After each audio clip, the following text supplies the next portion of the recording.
Good evening, friends. A wave of uneasy silence has once again descended over Moscow as reports emerge of yet another high-ranking figure whose name has suddenly vanished from official briefings.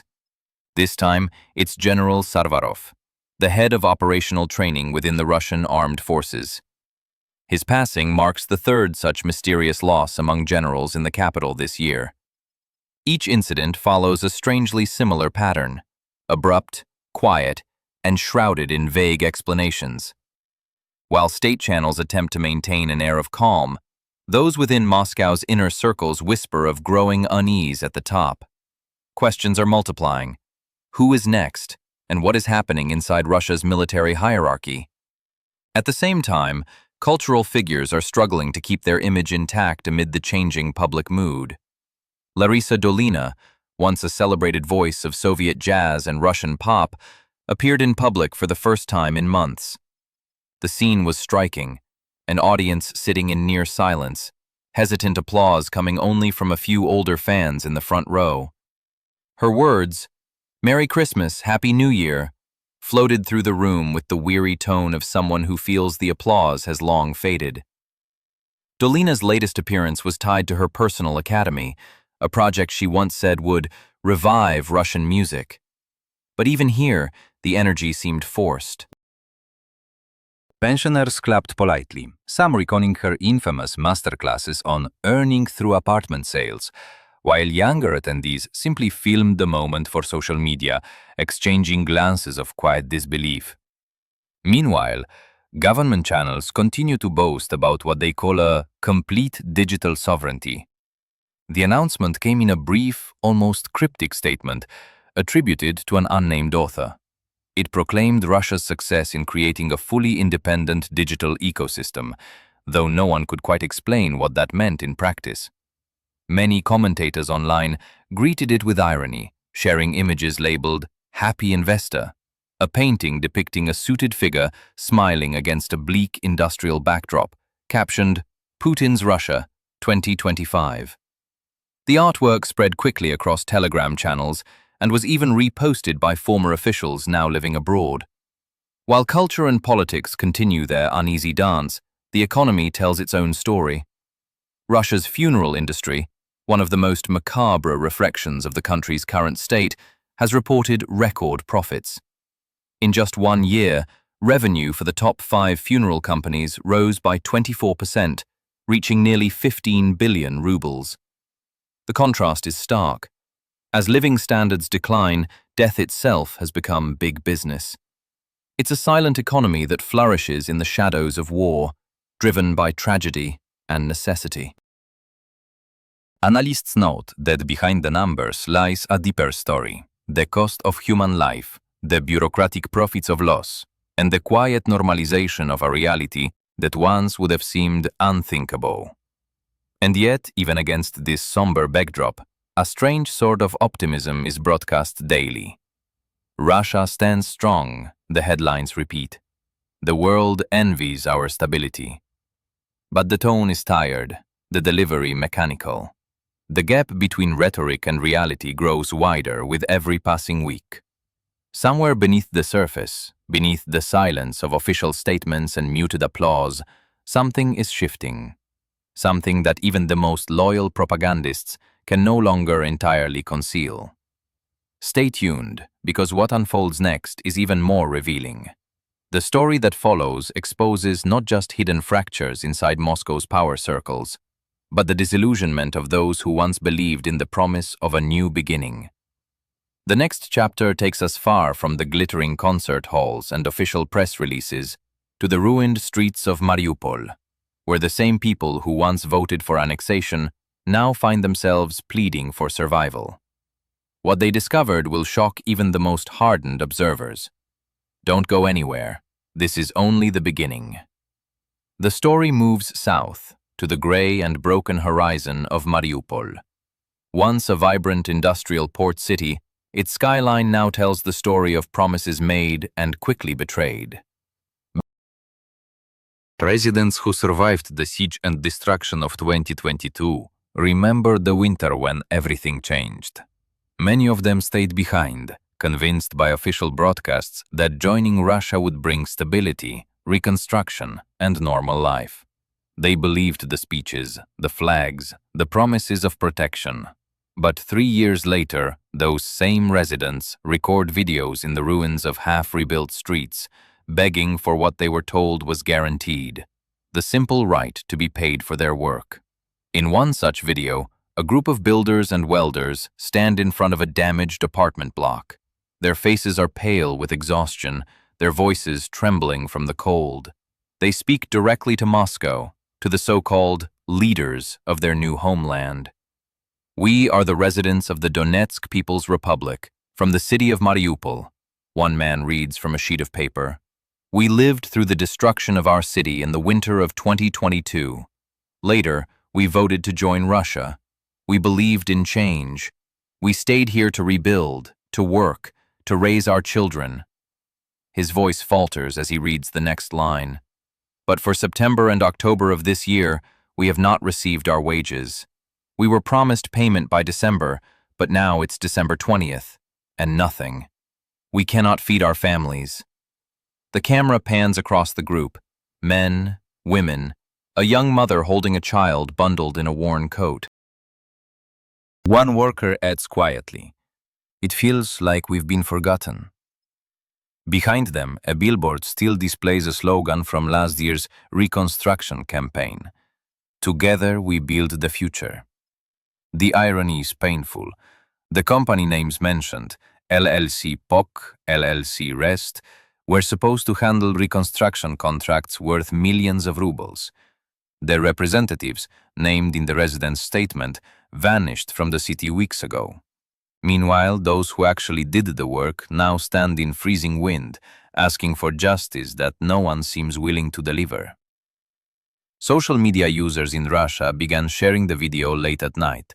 Some expressed sympathy, others mocked the naivety of those who voted for Russia. "You wanted to join? Now you got it," read one cruel comment. Yet even among the cynicism, a deeper tone of despair could be heard. People inside Russia are increasingly recognizing a pattern: promises of prosperity turning into cycles of debt, control, and silence. Officials respond with the same well-rehearsed statements. The situation is under review. Funds will be transferred soon. Patience is needed. But patience is not food, and promises do not heat homes. For many, the story of Mariupol is no longer a distant tragedy. It's a mirror reflecting their own uncertain future. One of the builders, speaking off-camera, described how representatives from the Ministry of Defense arrived at the construction site not with money, but with recruitment forms. "They told us if we need income, there's a faster way to earn it. Sign a contract and go to the front." The man laughs bitterly. "We came to build, not to fight," he says. "Now they offer us a rifle instead of payment." His words echo through the video like a confession from a country losing its sense of direction. The quiet rebellion of ordinary citizens, not through protest or slogans, but through weary honesty, is beginning to sound louder than the parades on Red Square. Elsewhere, officials continue to insist that reconstruction in the new territories is progressing ahead of schedule. Russian television shows footage of freshly painted facades, new playgrounds, and markets filled with goods. But on closer inspection, these are often the same 2 or 3 streets shown repeatedly from different angles. Journalists who have tried to report from Mariupol independently face roadblocks, detentions, or simply disappear from public view. Local residents speak of intimidation, of being told not to complain, of neighbors who went to talk to officials and never returned. The fear is familiar, the same fear that has followed every failed promise since the beginning of the war. At the same time, a parallel world exists just across the border. In Kiev, Odessa, and Lviv, life continues, fragile but free. People there too are tired of war, but they hold on to something many in Russia have lost: a sense that tomorrow can still be shaped by their own hands. Videos comparing daily life in France, Poland, and Ukraine with the stability of Russia are spreading rapidly across the internet. One clip shows double-decker commuter trains in Paris. Clean, quiet, each seat equipped with charging ports. "Look," says the narrator mockingly. "This must be fake, right? There are no torn seats, no broken windows. €2.50 for any distance. Impossible." The sarcasm cuts deep. It's not just about trains. It's about the illusion of greatness collapsing under the weight of ordinary comparisons. Meanwhile, in Belgorod region, residents cover power generators with old tires, trying to protect them from drone fragments and the cold. "Stability," one of them mutters, "is when you pray the light stays on." In Moscow, officials deliver cheerful speeches about resilience and national pride. In Paris, commuters sip coffee on their way to work, unaware they have become unwilling participants in a propaganda war. Two worlds, two realities, one pretending to rise, the other quietly moving forward. This contrast is what defines the moment we live in. The gap between what is said and what is seen, between grand promises and unpaid wages, between television glory and human exhaustion. And yet, the story doesn't end here, because behind the desperation of Mariupol's builders and the quiet disillusionment of Moscow's elite lies something even more profound, a growing understanding that truth cannot be hidden forever. In the final part, we will dive deeper into what this awakening means for Russia's future, and how even in the darkest corners of silence, voices are beginning to rise. Stay with us. The conclusion will reveal what's still to come. In the weeks following the Mariupol appeal, the silence from Moscow grew heavier. No official statement, no acknowledgement of the workers' plea, only a brief line buried deep in local media about delays due to logistical complications. Yet inside the Kremlin, analysts quietly admitted that something far more serious was taking place, a fracture in the myth of national unity. Across social networks, from Rostov to Vladivostok, the video of the Mariupol builders became a symbol of the broader crisis. It wasn't just about unpaid wages anymore. It was about broken faith. Those who once believed that annexation would bring dignity began to see the same bureaucracy, the same neglect, the same machinery that devours hope and calls it patriotism. Independent economists note a strange trend. While the war effort consumes an ever-growing share of the state budget, civilian reconstruction has slowed to a near standstill. Factories produce uniforms instead of machinery, concrete plants stand idle, and entire regions survive on subsidies that never fully arrive. In occupied territories, Russian-appointed administrators issue optimistic reports that contrast sharply with on-the-ground realities. Hospitals lack medicine, schools function only part-time, and many children have not received updated textbooks in over a year. The illusion of progress is maintained through staged ceremonies, ribbon cuttings, and photo shoots, where officials pose against painted walls that hide the ruins behind them. The theater of governance continues, but the audience grows restless. Behind the scenes, discontent among military families adds another layer of tension. Mothers from regions like Kemerovo and Ryazan have begun recording open appeals demanding information about missing sons. Some of these women were once vocal supporters of the invasion. Now their tone has changed. "We believed you," says one mother in a widely shared video. "You said our sons would be heroes. You promised support. Where is that support now?" Her voice shakes but does not break. The state's response has been to tighten restrictions on gatherings, label grassroots groups as foreign-influenced, and erase the videos within hours. But erasure no longer works as it once did. In 2025, information finds its way through encrypted channels, mirrored accounts, and private messengers. Every deletion becomes a spark for more questions. Culturally, the divide between official narratives and lived reality deepens daily. Russian television continues to project the image of a strong and unified country.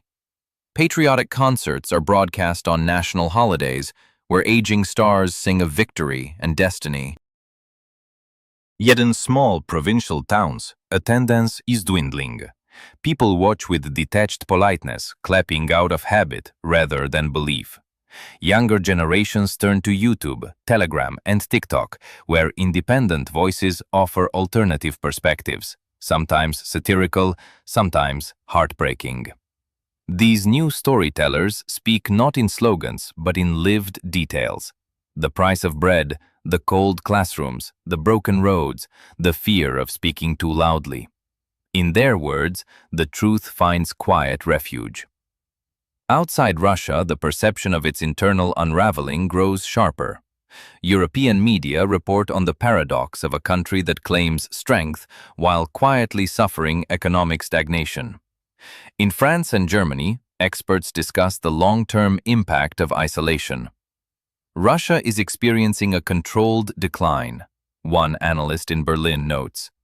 The leadership understands it cannot reverse the damage, but tries to manage perception, to stretch time itself.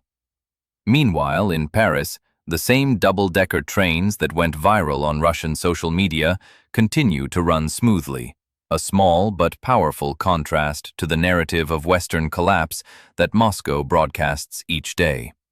The difference is not just in technology, it is in the quiet normalcy that authoritarian systems can never fully imitate. Back inside Russia, subtle forms of resistance begin to appear. Not mass protests or open defiance, but simple, human gestures. Teachers refuse to read state-mandated lessons word for word. Factory workers leave symbols on walls, chalk drawings, brief messages, small reminders that not everyone believes the television. Journalists still inside the country publish coded reports under pseudonyms, weaving fragments of truth between lines of official language. It's a fragile movement, easily crushed, yet it spreads. It spreads through whispers, through shared looks, through the fatigue of those who have endured too many contradictions. The realization is slow, but irreversible. Power built on fear eventually turns inward, consuming itself. As for General Sarvarov's case, weeks later his name quietly disappeared from all official registries. No obituary, no state funeral, only a few lines removed from the Ministry of Defense's website. Insiders claim his death was natural, though the timing, amid ongoing internal investigations into failed logistics operations, raised suspicion. Some say he knew too much about where the funding for certain reconstruction projects truly went. Others believe he simply became another expendable figure in a system that rewards loyalty until loyalty becomes dangerous. His absence, like many before him, becomes just another hole in the story, a silence that says more than any statement could. And so the circle closes, from the marble corridors of Moscow's ministries to the dust of Mariupol's streets, from the hollow applause in a concert hall to the laughter of a worker forced to sign a contract for war. It's a portrait of a country locked in contradiction, proud yet insecure, loud yet terrified of its own echo. The state continues to speak of greatness, but its citizens whisper of survival. The two languages no longer meet. As this year draws to an end, one truth remains. No amount of propaganda can permanently erase the evidence of reality. People are learning to see again, to compare, to question. They notice the difference between promises and outcomes, between what they are told and what they live. And in that awareness, small as it may seem, lies the beginning of change. It will not come quickly, and it will not come easily, but it will come. Through the same voices that now tremble in cold winds, through the same hands that build without pay, through the same eyes that once believed and now finally understand. If you found these stories worth hearing, stay with us, subscribe, and keep listening, because the truth, no matter how faint, still finds its way through the noise.